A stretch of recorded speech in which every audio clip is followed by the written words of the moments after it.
yesterday. The first day I was doing pretty good catching them when they were blowing up. And then yesterday, they're a little more finicky. Yesterday morning I was having a little difficulty trying to catch those ones that were, there's one. Oh, come off. Just keep casting. Top water, you do lose quite a few fish. It's about a 2.5 pounder I just lost. There's one.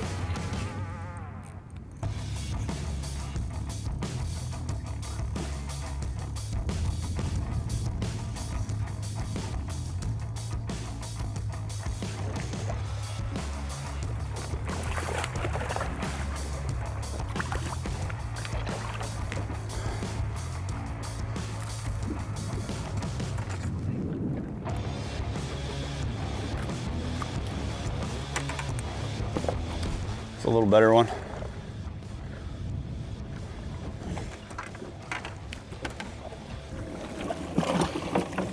That'll give me 5. Bill O'Shin is fishing close to Carl.